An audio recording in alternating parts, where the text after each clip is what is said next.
ओम नमो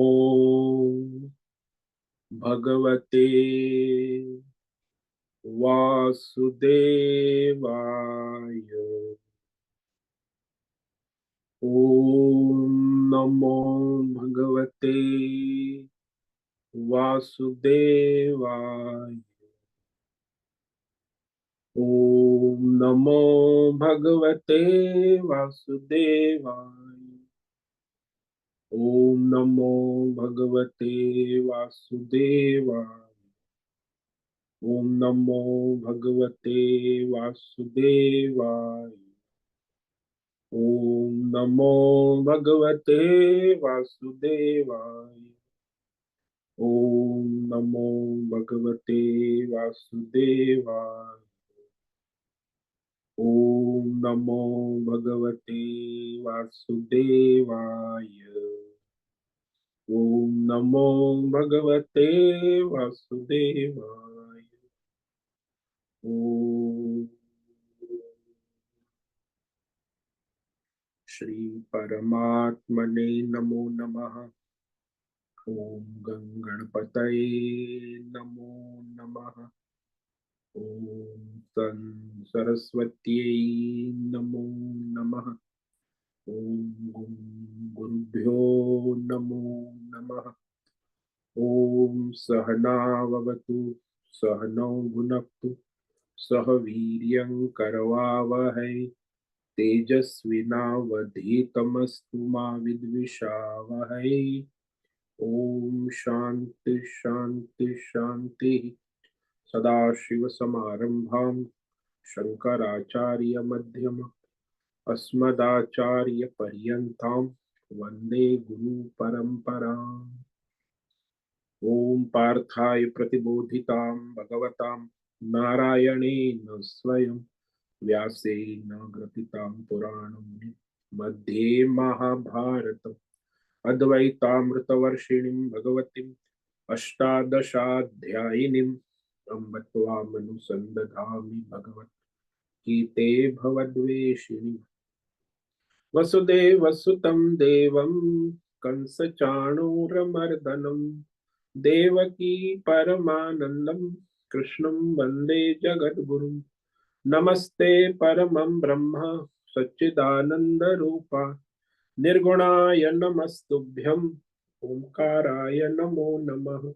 सर्वे दुर्गाणि तरन्तु सर्वे भद्राणि पश्यन्तु सर्वे सद्बुद्धिमाप्नोतु सर्वे सर्वत्र नन्दतु।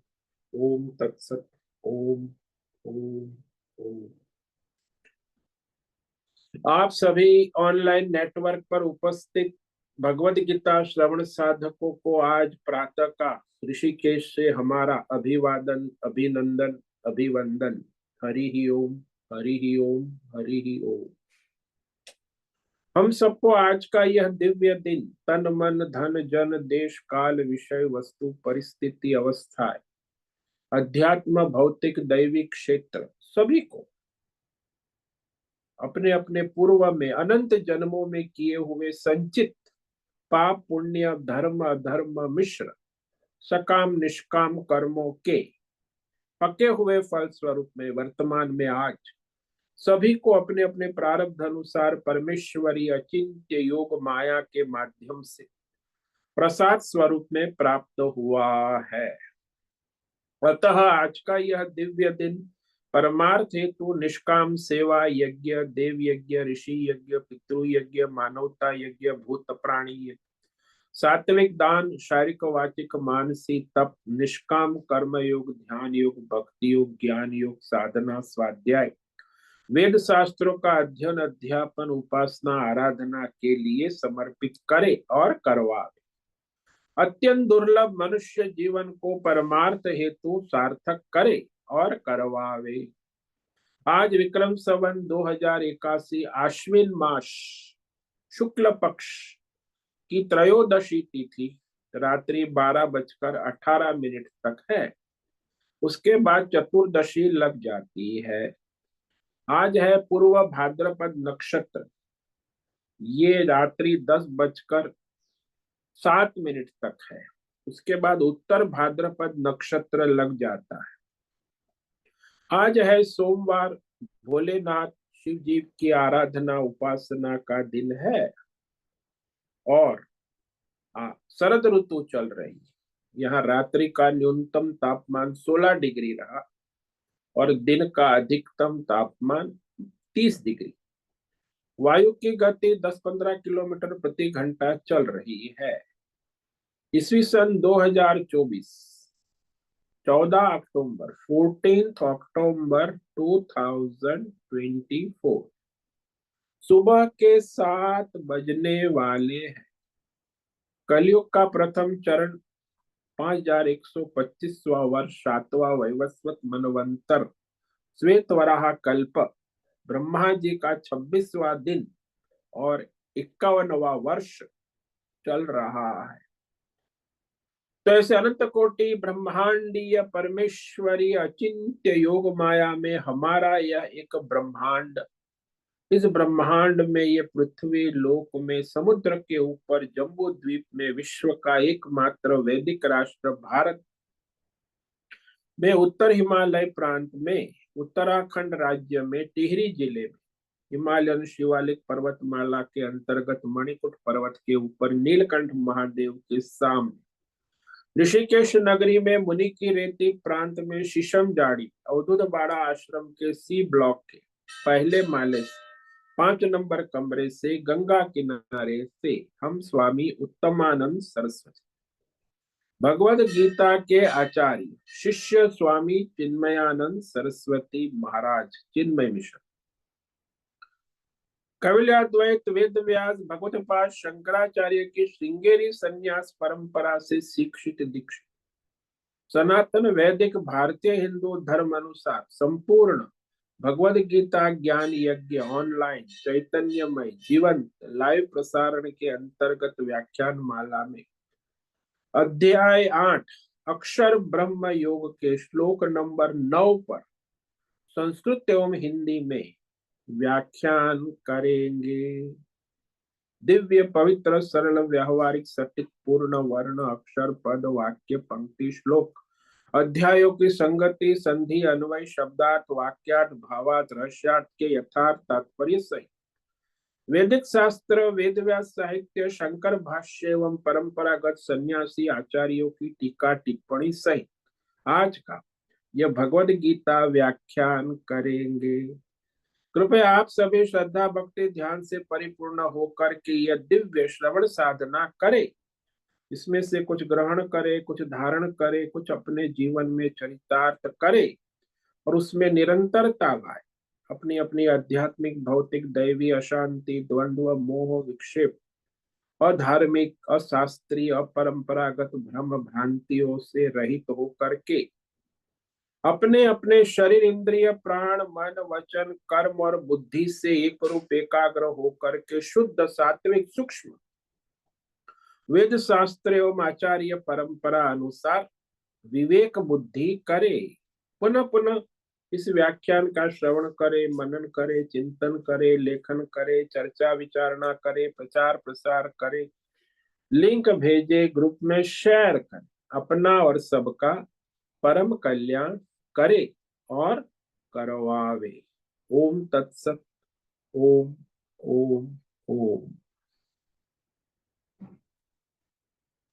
तो हमने श्रीमद् भगवद गीता अध्याय 8 के श्लोक नंबर 9 पर विवेक विचार किया है, जिसमें भगवान परम दिव्य परमात्मा तत्व स्वरूप का निरूपण कर रहे हैं कि उसका ध्यान चिंतन मनन की विधि क्या है, किस प्रकार उस परमात्मा तत्व का ध्यान चिंतन करे, तो विधि विधान कैसे करे ये बता रहे हैं। तो सारे जो विशेषण है इस प्रकार परमेश्वर का ध्यान चिंतन मनन होता है, तो स्मरण कैसे करे ये भगवान स्पष्ट कर रहे हैं।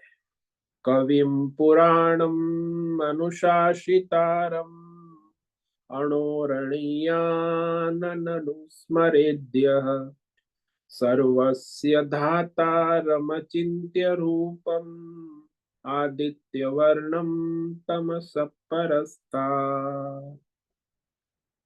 कविं पुराणम अनुशासितारम अणोरणीयान अनुस्मरे अनुस्मरे यानी अनुचिंतन ध्यान। यह सर्वस्य धातारम अचिंत्य रूप। तो यहाँ भगवान ने विशेषण दिए हैं, 8 विशेषण। कविम जो सर्वज्ञ है, भूत वर्तमान भविष्य सभी जीवों के कर्म और उसके फल के जानकार ज्ञाता सर्वज्ञ। पुराणम नित्य नया नूतन, जो का त्यों नित्य वैसा ही रहे, तो उसमें कोई परिवर्तन नहीं होता। अनुशासितारम, जितने भी जीव है, जगत है, ब्रह्मांड है, देवी देवता है, सबके कर्म और फलों के नियंता। तो अंतर्यामी रूप से सभी के धर्म अधर्म पाप पुण्य कर्म के अनुसार शासन करने वाला अनुशासिता। तो समुद्र है, सूर्य है, चंद्र है, देवताओं में भी, और सभी मनुष्य सोचता है कि मेरे पर किसी का शासन, वो मूर्ख है। ईश्वर के शासन में उसके कर्म और फल का सारा व्यवहार होता है। तो नियंता जो है वह केवल परमात्मा है। अणोरणीयान, सूक्ष्म से भी अति सूक्ष्म है। तो ज्यादातर अति सूक्ष्म शब्द जो है पंच महाभूत आकार ले लो, तो वहां सूक्ष्म शरीर भी तो मनुष्य को समझ में नहीं आता। सूक्ष्म पंच महाभूत तो ये सारे आकाश वायु अग्नि जल पृथ्वी सब सूक्ष्म है। उससे भी सूक्ष्म पंच महाभूत, उससे भी सूक्ष्म पंच माया, महाभूत से सूक्ष्म है माया त्रिगुणात्मक, माया से भी सूक्ष्म है काल, काल से भी सूक्ष्म है सगुण ईश्वर, और सगुण ईश्वर से भी सूक्ष्म है ओमकार, और ओमकार से सूक्ष्म है परमात्मा। तो सबसे सूक्ष्म जो हमारे संसार में वो ओम है। ओम जो है वो सबसे सूक्ष्म और सर्वव्यापक। जैसे आकाश पंच महाभूत में सबसे सूक्ष्म है और सर्वव्यापक, ऐसे ही ओम जो है वो सर्व सूक्ष्म से भी अति सूक्ष्म और सबको धारण पोषण करने वाला है। सूक्ष्म है इसीलिए सर्वस्य, पिंड ब्रह्मांड सबका धारण पोषण पालन करने वाला, कर्म के अनुरूप फल देने वाला, धाता, सबको जैसे उनके प्रारब्ध है उस अनुसार उसके संचित कर्मों के हिसाब से वर्तमान में सभी को फल देता है। सुख दुख मान अपमान लाभ हानि जय पराजय। तो इस प्रकार वह धाता है, विधाता, फलदाता। और उसके बाद अब कह रहे हैं अचिंत्य रूपम, परमात्मा अचिंत्य रूपम,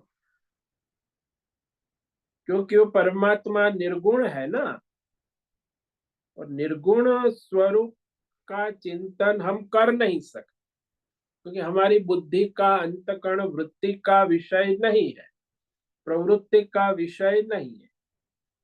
यहाँ तक कि आकाश का चिंतन भी हम नहीं कर सकते। क्या करेंगे आकाश का चिंतन, क्योंकि सूक्ष्म है, निर्गुण है, निराकार है। क्यों नहीं चिंतन कर सकते? क्योंकि उसका स्वरूप है वह अत्यंत सूक्ष्म है। इसीलिए नित्य सदा सर्वत्र सब में हमारे सामने नित्य विद्यमान ही है। जैसे आकाश नित्य सदा सर्वत्र हमारे साथ विद्यमान है। ऐसे ही परमात्मा तत्व भी नित्य सभी पिंड ब्रह्मांड में सबके साथ नित्य विद्यमान है। नित्य का मतलब सदा सर्वदा सब में विद्यमान ही है, निश्चित रूप से है। आप मानो कि ना मानो, इसमें आप संदेह करो तो भी वो है और संदेह ना करो तो भी निश्चित रूप से है, क्योंकि परमात्मा निर्गुण निराकार इस रूप में व्यापक है। सच्चिदानंद स्वरूप कहते हैं निर्गुण निराकार, और वह सदा सर्वदा सर्वत्र सब में उपस्थित है। उसकी उपस्थिति के लिए कोई प्रयत्न करने की आवश्यकता नहीं, सदा सर्वदा सब में होने पर भी, क्योंकि निर्गुण तत्व है ना परमात्मा, इसलिए उसका हमारी बुद्धि मन अंतकरण से चिंतन करना संभव नहीं है, अशक्य है। हम कहे आकाश का चिंतन करो, क्या करोगे? तो आकाश का चिंतन भी अशक्य है, तो परमात्मा तो उससे भी सूक्ष्म है, अत्यंत कठिन है, अशक्य है, क्योंकि वह विद्यमान जो नाम रूप किसी न किसी उपाधि में प्रकट होता है, नाम रूप उपाधि से हटकर वह विषय को समझना कठिन होता है। ये बड़ा समस्या का विषय है मनुष्य के लिए। हमेशा वो समझता है नाम रूप उपाधि को, लेकिन उसके स्वरूप को समझता नहीं, तो समझना कठिन होता है। ऐसे समझ लो, दृष्टांत ले लो, तो सुवर्ण तत्व है, न किसी आकार का है न प्रकार का, न आभूषण में, फिर भी वो हमें आभूषण के आकार में प्रकट मिलेगा, आभूषण के आकार में ही मिलेगा। फिर वो चाहे मोहर हो, सिक्का हो, चाहे कुंडल हो, चाहे कड़ा हो, चाहे चेन हो, नेकलेस हो, माला हो, आभूषण के रूप में सोना मिलेगा तो किसी न किसी आभूषण आकार नाम रूप में ही, बिना नाम रूप आकार के मिलेगा नहीं।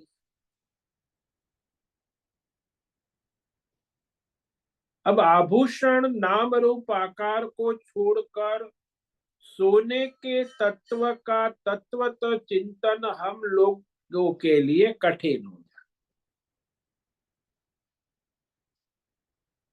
सुवर्ण तत्व का चिंतन, तत्वतः चिंतन, वो सामान्य मनुष्य सूक्ष्म बुद्धि चाहिए उसकी, अत्यंत कठिन हो जाता, क्योंकि सुवर्ण तत्व का न कोई आकार है, न कोई रूप है, न कोई गुण है, न कोई, तो बिना निराकार है। सुवर्ण तत्व निराकार, और आभूषण है वो साकार है,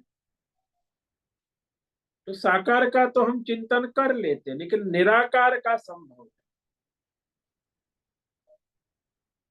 निराकार सोने तत्व को तत्वतः जब हम सोचना चाहते हैं,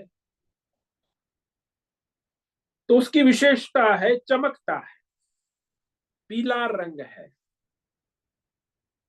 अग्नि जैसा चमकता है।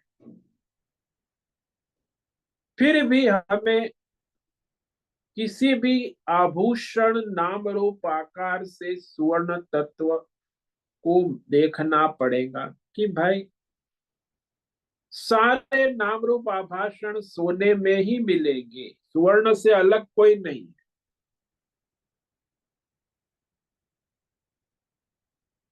अब ये जो नाम रूप आकार आभूषण से हटकर सुवर्ण तत्व को जानना, समझना और अनुभव करना, ये संसारी सामान्य लोगों के लिए कठिन होता है।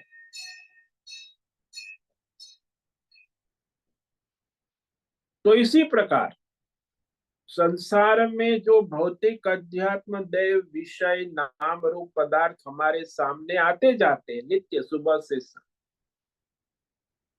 उसके अंदर परमात्मा तत्व जो है परमेश्वर सदा सर्वदा सब में सर्वत्र विद्यमान है। असल में परमात्मा तत्व ही नाम रूप आकार रूप से दिख रहा है, लेकिन वो जो परमात्मा तत्व है निराकार है निर्गुण है, तो उसके बारे में हम सोच नहीं पाते। लेकिन जो दिखता है कि ये आभूषण है, तो आभूषण को हम देखते हैं सोचते हैं उसके बारे, लेकिन सुवर्ण तत्व के बारे में चिंतन नहीं होता। तो संसारी मनुष्य जो अज्ञानी है कि उसको कहे कि परमात्मा निर्गुण निराकार है और वो सच्चिदानंद है, ये शब्द तो हमें समझ सुनने में आते हैं, शब्द सुनने में आते हैं लेकिन समझ में नहीं आते। परमात्मा सच्चिदानंद रूप है, निर्गुण है, निराकार है, सर्वव्यापक, बहुत कुछ लोग कहते हैं, पर उसका अपना भी तो कोई नाम रूप होगा ना परमात्मा का। क्या उसका मस्तक हाथ पैर, निर्गुण निराकार की बात चल रही है, सगुण का तो होगा, चतुर्भुज विष्णु शिव जी का भी डमरू, तो लेकिन ये तो निर्गुण है। अब निर्गुण की चार भुजा पांच सिर मछली आदि अवतार सगुण रूप कहो तो समझ में आ जाता। निर्गुण परमात्मा जब सगुण रूप में कहे कि वो मत्स्य अवतार, वराह अवतार, कृष्ण अवतार, राम अवतार, शिव अवतार, तो ये तो सगुण रूप में समझ में आ जाता। परंतु निर्गुण निराकार परमात्मा तत्व का चिंतन कुछ समझ में नहीं आता। इसीलिए भगवान ने यहाँ उसको अचिंत्य रूपम कहा। निर्गुण, सगुण का तो लोग चिंतन करते भी, उससे ध्यान भी होता है, और सगुण चिंतन करने वाले का अंतःकरण शुद्ध भी होता है, और सगुण चिंतन करने वाले की गति भी निर्गुण में होने की योग्यता बन जाती। लेकिन वो निर्गुण तत्व जो है वह अचिंत्य रूप, उसका चिंतन कोई नहीं कर सकता। हालांकि ये सर्वव्यापक है, साक्षात सब में ओतप्रोत है, सामने प्रकट है, आपके अंदर अभी उपस्थित है मैं हूं के रूप में, लेकिन आप उसे नहीं पहचान सकते, क्योंकि आप कहोगे मैं देवदत्त हूं, तो देवदत्त हूं ये समझ में आ जाता कि 5 फीट 6 इंच का देवदत्त, मोटा तगड़ा काला, लंबी आंखें, तो देवदत्त हूं, मैं देवदत्त हूं, लेकिन मैं हूं समझ में नहीं आता, क्योंकि वो सगुण नाम रूप है ना। तो मैं हूं को समझना आसान नहीं। मैं हूं को छोड़कर ये जो देवदत्त की उपाधि के रूप में जो है वो नित्य है, फिर भी हमारी समझ में नहीं आता, सोच में नहीं आता। चिंत सत्संग में भी सुनते हैं तो हाँ ऐसा कुछ हो सकता है, ऐसा हमें कुछ आभास होता है, लेकिन उसका आविष्कार नहीं होता। तो वह उपाधि नाम रूप में समझ में आ जाता, लेकिन नाम रूप उपाधि से रहित निर्गुण निराकार रूप में समझ में नहीं आता है, इसीलिए वह अचिंत्य रूपम कहा। निर्गुण निराकार अचिंत्य रूपम। अच्छा, अचिंत्य रूपम है तो फिर हम उसका चिंतन कैसे करें? ये समस्या, वो तो हो नहीं सकता। इसीलिए अब भगवान कहते हैं आदित्य वर्णम।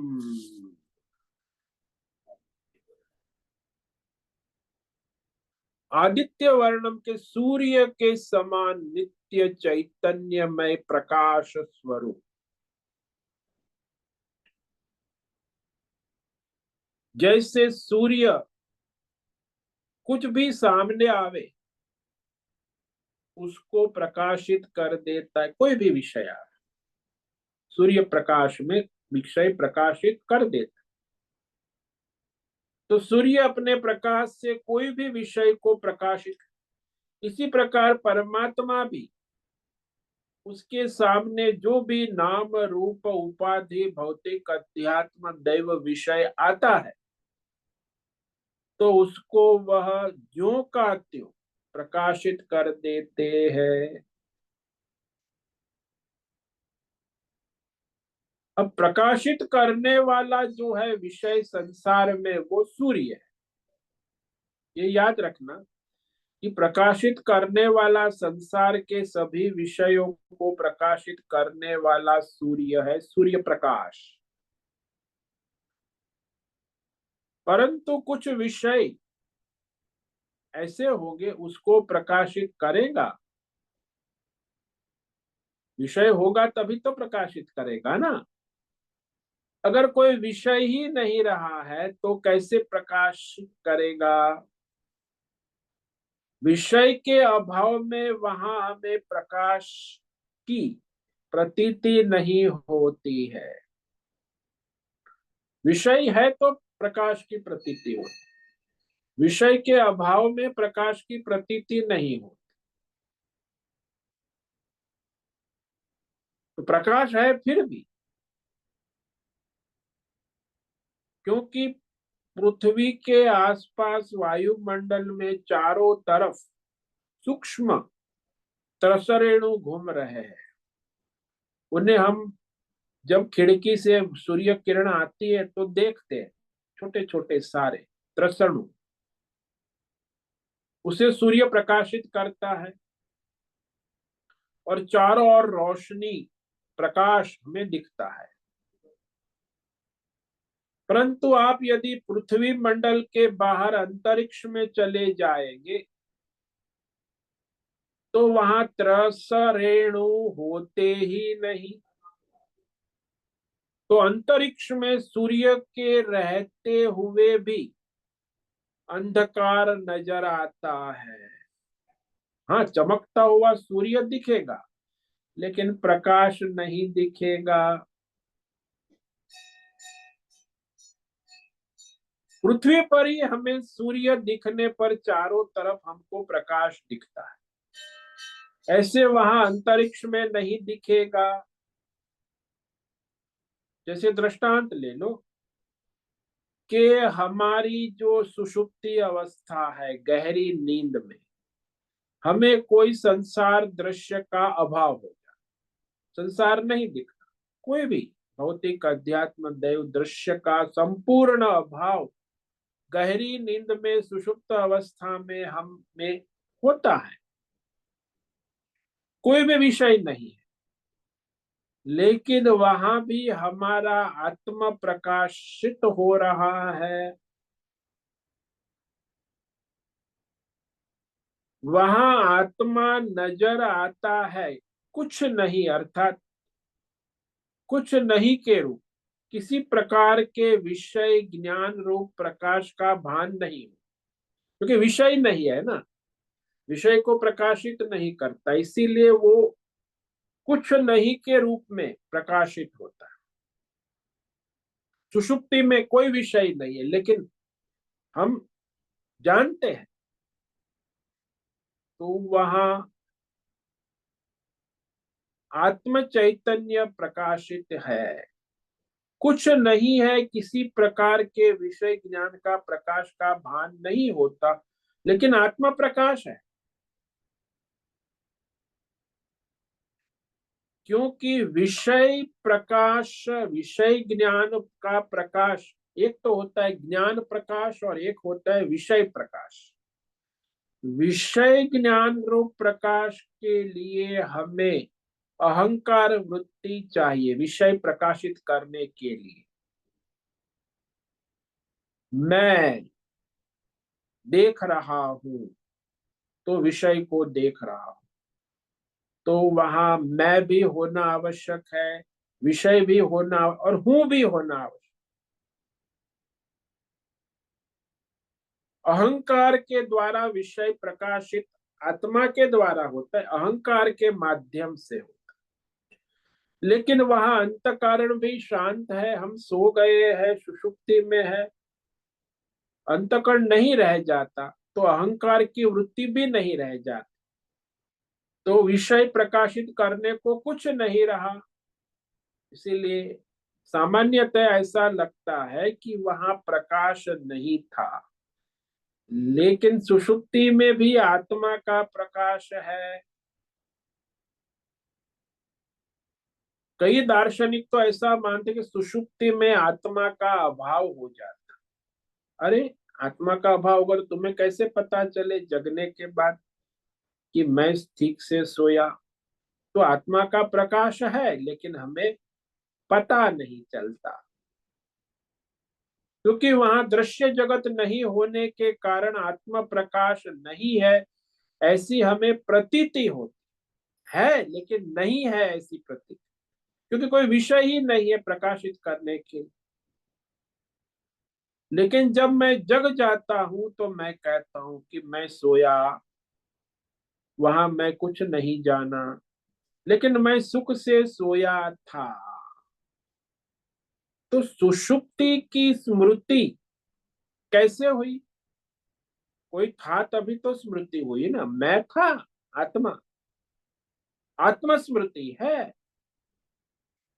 तो सुषुप्ति में मैंने कुछ नहीं देखा और सुषुप्ति में मैं था, ये आत्मस्मृति से पता लगता। तो वहां आत्मज्ञान था तत्व स्वरूप में केवल, क्योंकि कोई विषय तो था नहीं। तो विषय आएगा तो आत्मा उसे प्रकाशित करे, कोई विषय नहीं है तो आत्मा किसे प्रकाश, वो स्वयं रहेगा ना। ऐसे ही है कि सूर्य नहीं है तो प्रकाश रूप से रहेगा, सूर्य तो है, लेकिन जब विषय आएगा तो विषय को प्रकाशित करेगा, तो हमें पता है सूर्य का प्रकाश है। अन्यथा बिना विषय के सूर्य का प्रकाश हमें समझ में नहीं आता। अगर सूर्य जैसे भी हो सामने आएगा तो उसको प्रकाशित करेगा कोई भी विषय। अगर प्रकाशित करने को कुछ नहीं है तो केवल स्वयं प्रकाश रूप ही रहेगा। एक हुआ प्रकाश रूप और एक हुआ प्रकाशित करने वाला। विषय है तो, विषय नहीं है तो प्रकाश रूप रहेगा, प्रकाशित करने वाला नहीं हो। तो उसी प्रकार आत्मज्ञान का वर्णन किया जाता है। आत्मज्ञान रूप परमात्मा जो है आदित्य वर्ण, सूर्य के जैसा। यह नहीं कि सूर्य हमें चमकता पदार्थ दिखता है, वैसे परमात्मा भी दिखता है। वह तो नित्य चैतन्य स्वरूप ज्यों का त्यों सबको प्रकाशित करता है। जो भी विषय भौतिक अध्यात्म देव सामने आता है उसको प्रकाशित करते यानी ज्ञात करा देता है कि ये है, वो है, ये है, ज्ञात करा दे। जब कुछ विषय नहीं है तब कुछ विषय नहीं है उसको भी ज्ञात करा देते, प्रकाशित कर देते। विषय है और नहीं है दोनों को आत्मा प्रकाशित करता रहता है। जैसे देवदत्त है तो देवदत्त को आत्मा प्रकाशित कर, अब देवदत्त नहीं रहा, उसकी मृत्यु हो गई, तो भी नहीं है के रूप में देवदत्त को कौन प्रकाशित करता है? वही आत्मा जो देवदत्त है के रूप में प्रकाशित करता। अभी नहीं है तो आत्मा ही प्रकाशित करता रहता है। इसीलिए वह आदित्य वर्णम कहा। देखो, आदित्य जो है सूर्य को कहते, और सूर्य जो है वो सबका प्रकाशक है, सृष्टि का। सारे जो विषय हम भौतिक अध्यात्म दैव विषय है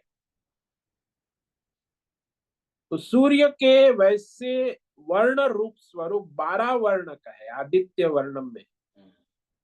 ये जो 12 महीने है उसके सारे वर्ण अलग अलग है, प्रकाश रंग, इसलिए 12 वर्ण के सूर्य है।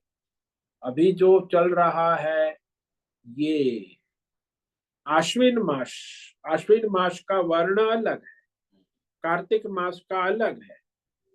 ऐसे ही सारे 12 महीने के सारे वर्ण, शास्त्रों में इसको धाता कहा, मित्र कहा, अर्यमा, रुद्र, वरुण, सूर्य, भग, विवस्वान, पूषा, सविता, त्वष्टा और विष्णु, ये 12 महीने के नाम है, ईश्वरीय नाम। जिसे हम कार्तिक, मार्गशीर, पौष, माघ, फागुन, चैत, वैशाख, जेठ, आषाढ़, श्रावण, तो ये सारे प्रकाश जो है सूर्य के, वह उस प्रकाश को जो प्रकाशित करता है, सूर्य के प्रकाश को प्रकाशित करने वाला आदित्य वर्ण। हमको लगता है सूर्य प्रकाश, लेकिन सूर्य को प्रकाशित करने वाला हमारा आत्मा है, चैतन्य आत्मा। तो आत्मा के प्रकाश में सूर्य प्रकाशित होता है, सूर्य के प्रकाश में फिर भौतिक, अध्यात्म, दैव, संसार प्रकाशित दिखता है। तो इस प्रकार कहने के बाद ये आगे कहते हैं तमस परस्तात्। तम का संस्कृत में अर्थ होता है अज्ञान,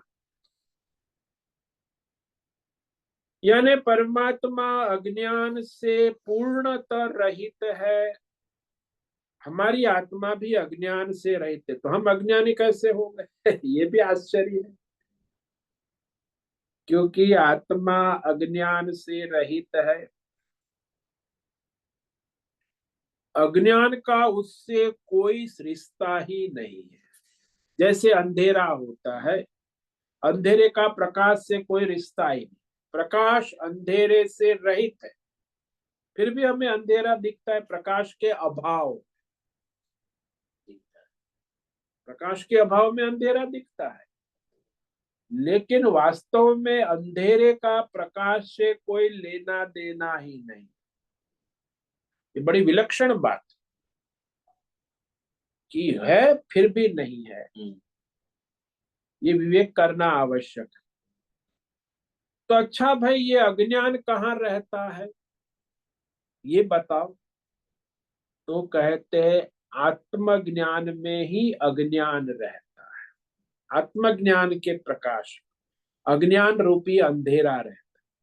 तो आत्मज्ञान रूपी प्रकाश में अज्ञान रूपी अंधेरा रहता है, फिर वह आत्मज्ञान के प्रकाश में अज्ञान नहीं है।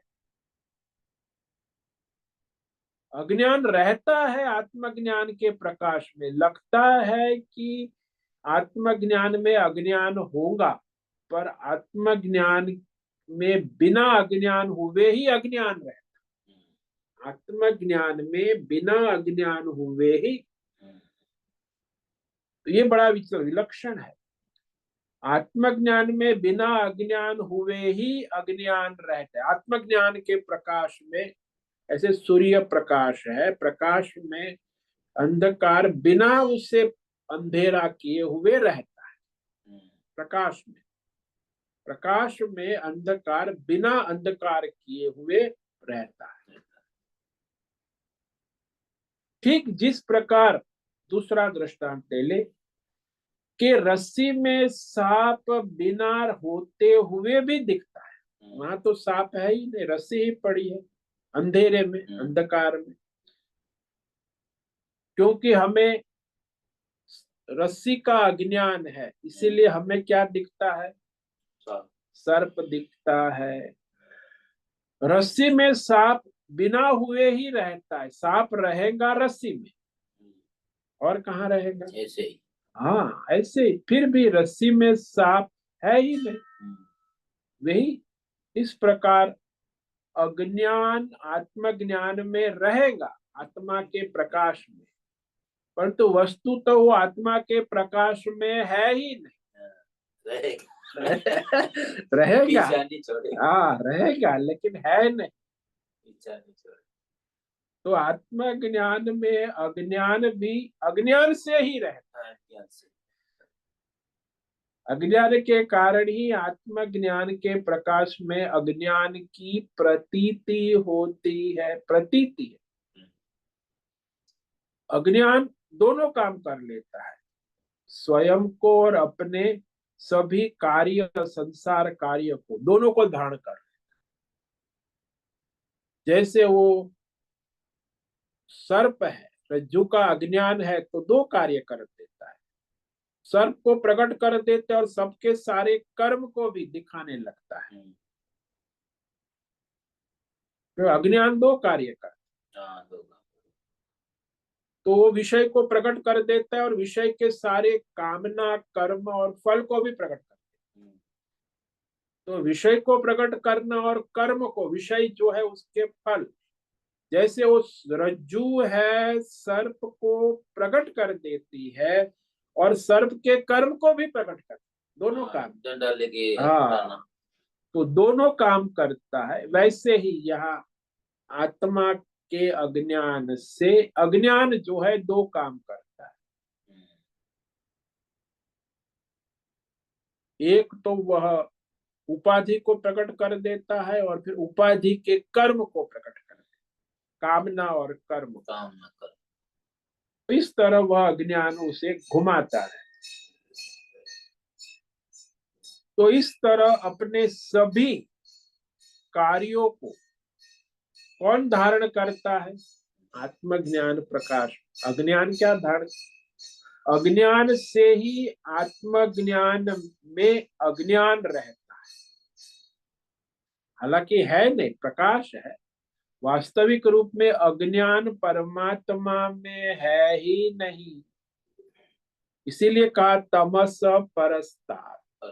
वास्तव में प्रकाश में अंधकार है ही नहीं, वास्तव में रज्जु में सर्प है ही नहीं। वो अज्ञान से सर्प प्रतीत होता है और सर्प के कर्म सारे प्रतीत होते हैं। इसीलिए कहा परस्तार। परमात्मा अज्ञान से रहित है, जैसे प्रकाश अंधकार से रहित है। तमस परस्तार, ये तमस को मोह भी कहते, अंधकार भी कहते, अज्ञान भी कहते हैं, माया उपाधि भी कहते, व्यष्टि समष्टि।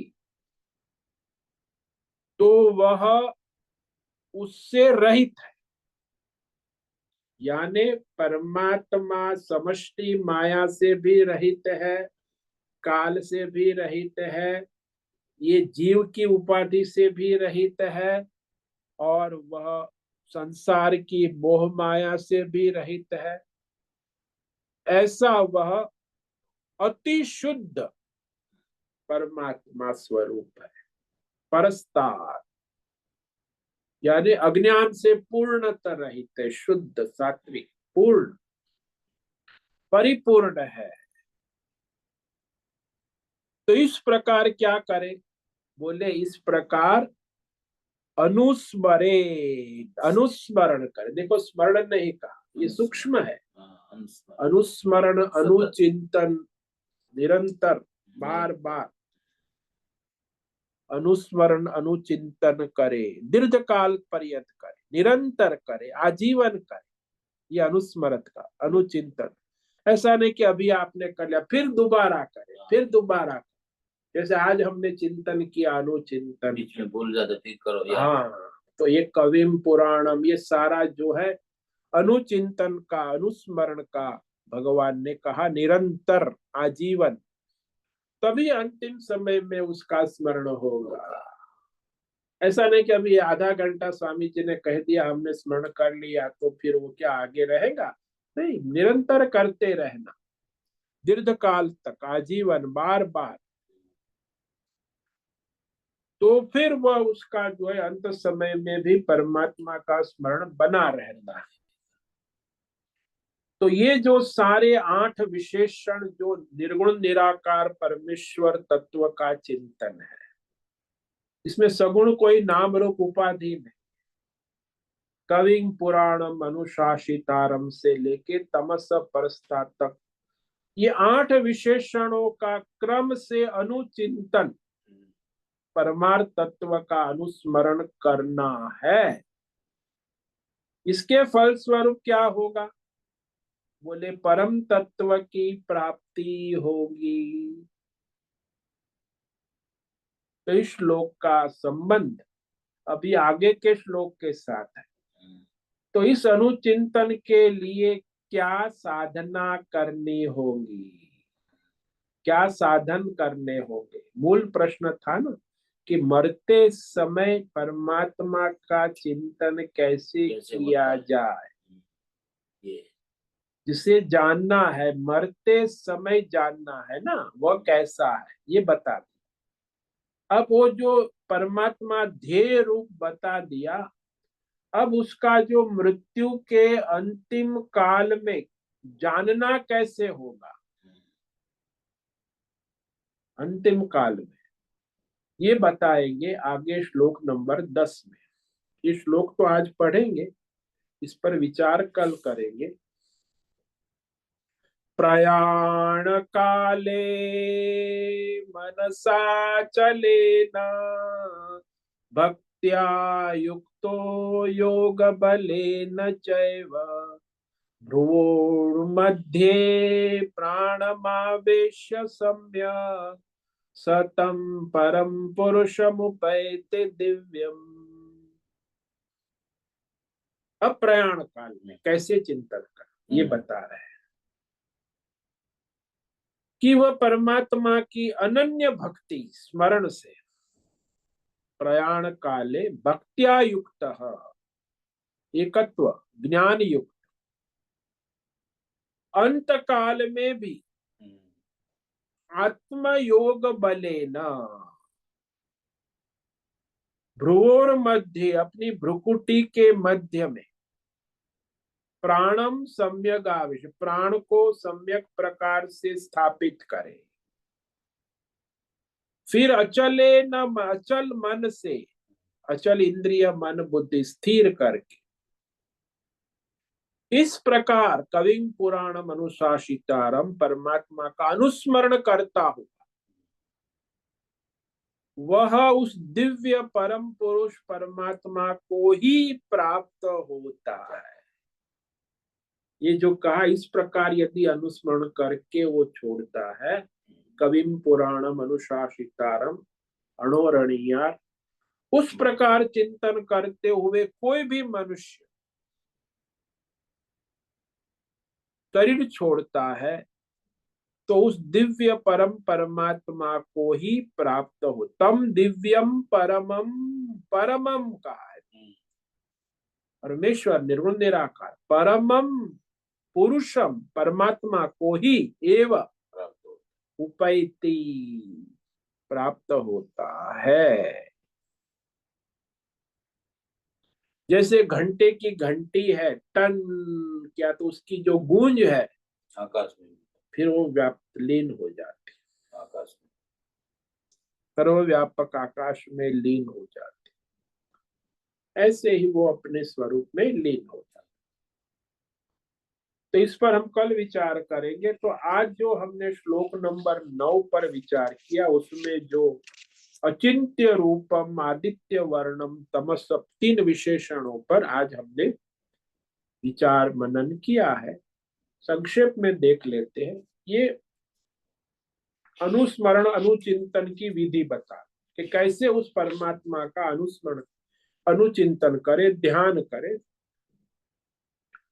कविं पुराणम अनुशासितारम अणोरणीयाननुस्मरेद्य सर्वस्य धातारमचिन्त्य रूपम् आदित्य वर्णम तमस परस्तात्।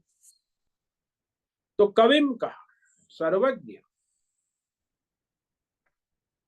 तो वह सारे कर्म और फलों को जानने वाला सर्वज्ञ, भूतकाल में आपने क्या किया, वर्तमान में क्या, ब्रह्मांड में भूतकाल में क्या हुआ, वर्तमान में आगे क्या होगा, सब व्यष्टि समष्टि सबको जानने वाला वो परमात्मा है, सर्वज्ञ है, ऐसा उसका चिंतन,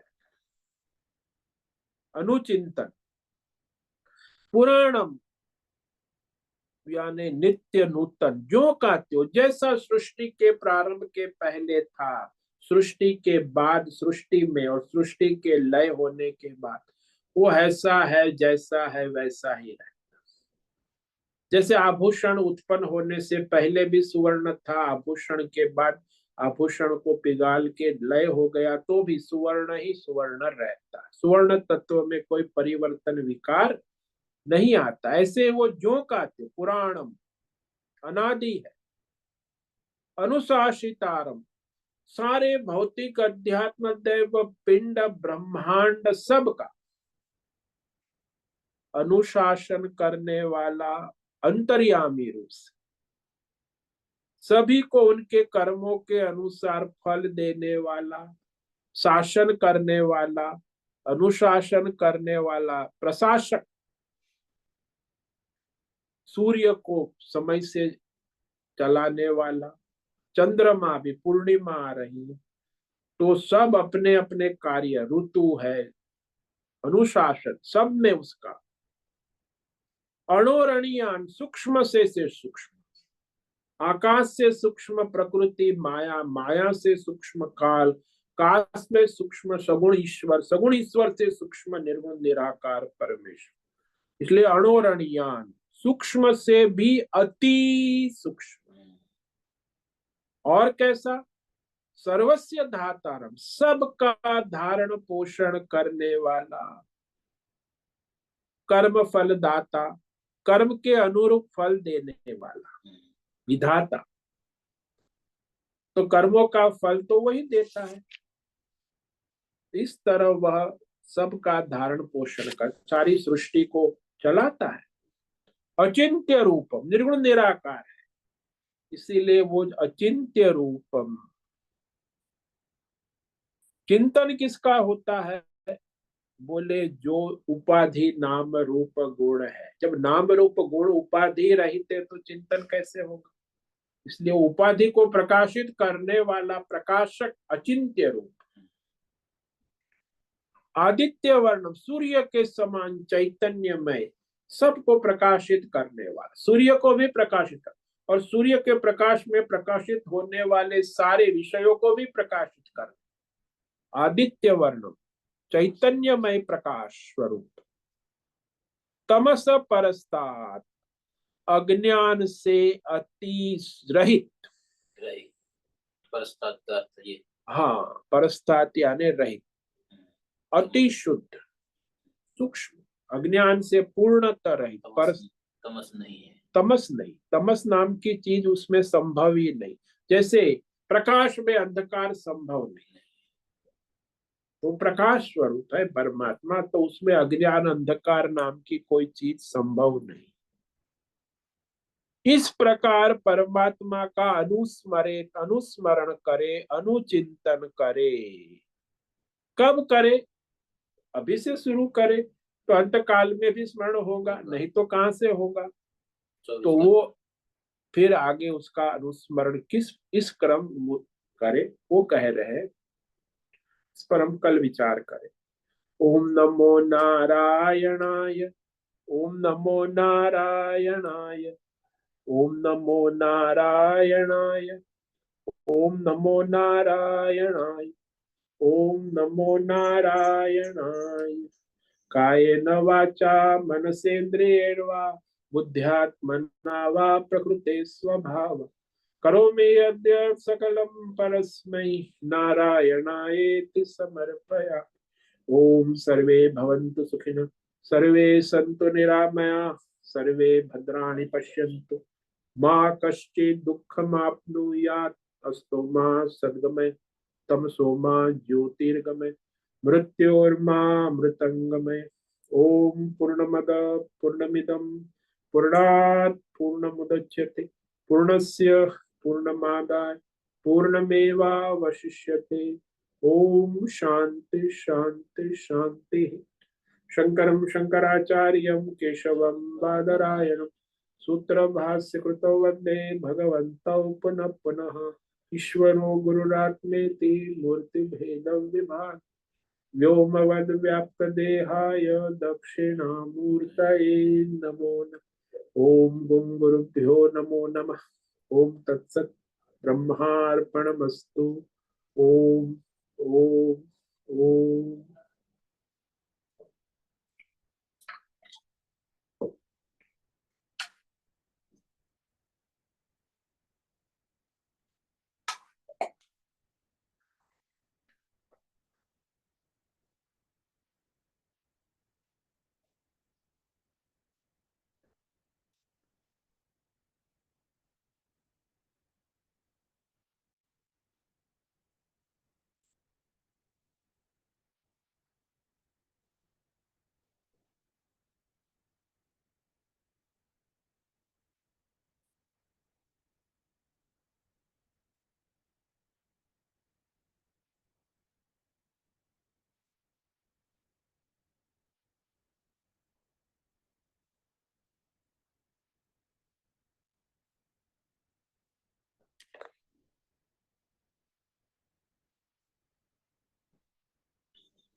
ये सूर्य,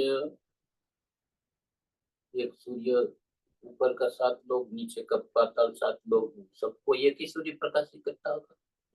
एक ही सूर्य।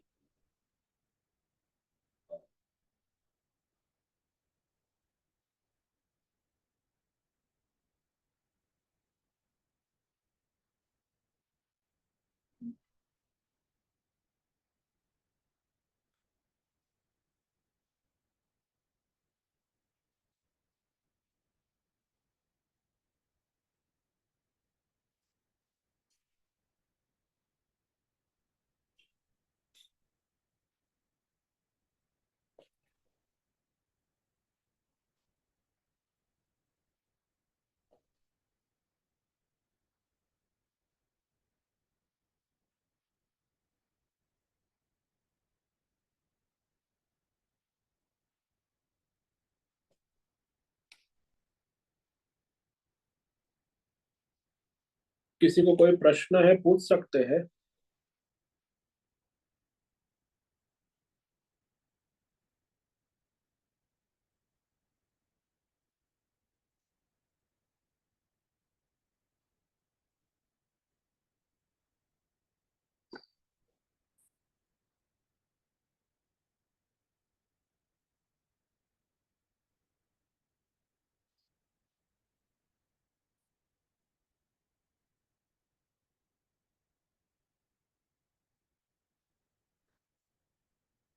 ठीक है, आज उपस्थित है प्रकाश आनंद दोषा, भद्रेश पड़िया, नैना पुरोहित, अजय रत्न पारखी, दिव्याबेन दवे, अमरेंद्र कुमार, अनुराधा जेठे, आशा कोटक, बीना चितलिया, जीवी कुमार, गीता मेनन, हेमा कोटक, इला जोशी, जयंती पांडा, लीलावती बड़ेकर, मेधा जोशी, मीना, सतीश सिंगाड़े, मीनाक्षी काले, मोहन, पंकज भट्ट, पृथ्वीराज मालव, राजेश मोलकर, रूपेश पाटिल, सुचिता पाटिल, सुनील ठाकुर, तेजस पटेल, तुषार चौधरी, उषा मेनन, विशाल बेड़ेकर, अंजलि जोशी।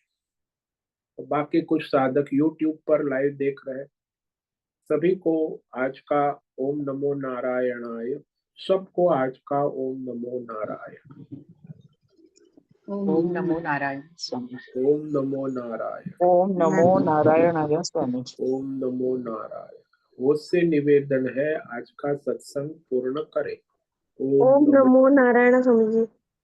आज का दिव्य सत्संग हम यही पूर्ण करते हैं। सभी साधकों को ओम नमो नारायणाय। ओम नमो नारायण। ओम नमो